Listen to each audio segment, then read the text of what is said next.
Sa pag-alaga ng tilapia sa ating palaisdaan, ito po yung mga hakbang na dapat nating isaalang-alang sa paghahanda ng ating palaisdaan. Una, patuyuin po natin ang ating palaisdaan. Pangalawa, lasunin ang ating palaisdaan.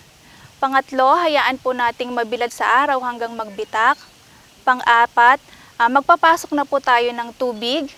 Pang-lima, habang nagpapapasok po ng tubig, maaari na rin po nating isabay ang paglalagay ng abono.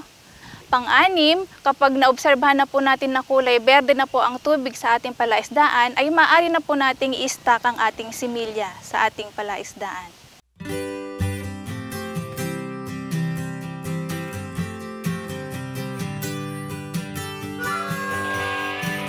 Sa pag-alaga po ng tilapia sa ating palaisdaan, ito po yung mga hakbang na dapat nating isaalang-alang sa paghahanda ng ating palaisdaan. Una, patuyuin po natin ang ating palaisdaan para maalis yung mga dati ng stock or yung mga old stock at yung iba pang mga isda na hindi na kinakailangan. Pangalawa, lasunin natin ang ating palaisdaan. Ginagawa natin ito para puksain yung mga predator. Maaari tayong gumamit ng ammonium sulfate plus lime or yung pong tinatawag nating apog. Application rate na ginagamit natin ay 200 kg per hectare na ammonium sulfate plus 200 kg per hectare na lime or yung 1:1 ratio. Ito pong ammonium sulfate at lime, double purpose po ito. Una, para nga pupuksain yung ating predator, and pangalawa, para na rin po ma-neutralize yung acidity ng ating soil. Pagkaraan po ng 1 hanggang 2 araw ng paglaso ng ating palaisdaan, maaari na po natin itong hugasan sa pamamagitan ng pagpapapasok at paglabas ng bagong tubig.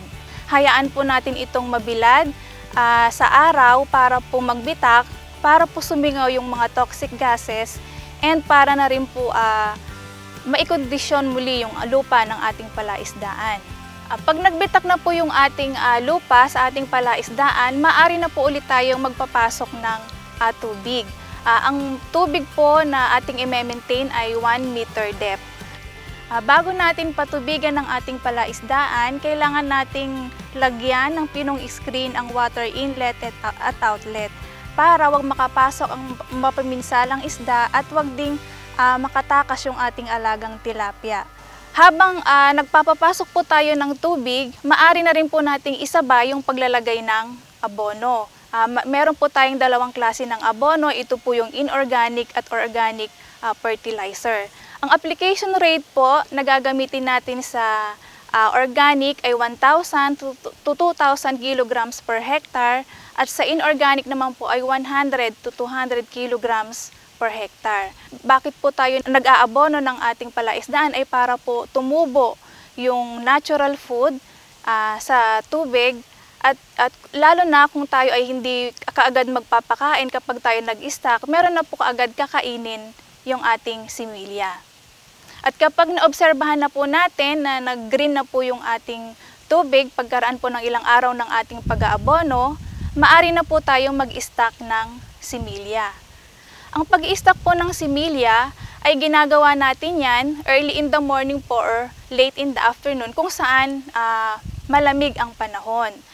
Bago po natin pakawalan yung similya sa fish pan, kailangan po muna natin itong i-acclimatize ng 15 to 20 minutes hanggang magkapareho na po yung temperatura ng tubig sa loob ng plastic at sa palaisdaan. Dahan-dahan po nating ibuhos yung ating similya sa palaisdaan.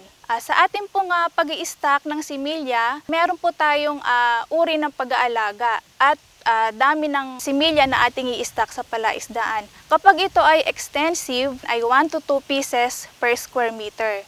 Pag semi-intensive, 3 to 5 pieces per square meter. At pag intensive naman po ay 6 pieces pataas per square meter. Ito rin po yung mga palagian nating dapat gawin at sundin pagkaraan po nating i-stock yung ating palaisdaan. Una, kailangan po nating mag-side dressing or yung pong paglalagay ng abono monthly or weekly. So meron po tayong application rate na 200 kilograms per hectare. Pangalawa po ay yung pong pagpapakain. At pangatlo po, kailangan din po nating i-maintain yung ating palaisdaan. Kailangan din po nating linisin ang ating palaisdaan, putulin po natin or alisin yung mga damo sapagkat maaari po itong pamahayan ng mga ahas at nakakasagabal din po ito sa pag-aani ng ating tilapia. Pang-apat din po ay kailangan nating i-monitor palagian ang kalidad ng ating tubig sa palaisdaan. At ang panghuli, yun nga po yung ating record keeping. Kailangan po nating i-record lahat ng ating maoobserbahan sa ating palaisdaan. So, maaari po, yun nga po yung water quality parameters, yung pong mga namamatay. Kailangan din po nating i-record yung mga nagastos na natin sa ating palaisdaan, yung mga inputs katulad ng fertilizer, feeds, etc. So, para po ma-compare natin yung ating record dun sa ating mga previous na pag-aalaga ng ating tilapia. At pagkaraan naman po ng 4 hanggang 5 buwan ng ating pag-aalaga, maaari na po nating anihin yung ating alagang tilapia. Meron po tayong 2 klase ng pag-aani. So una po yung partial harvest at yung pong total harvest. Sa partial harvest, ito po yung lalambatin po muna natin yung ating alagang isda.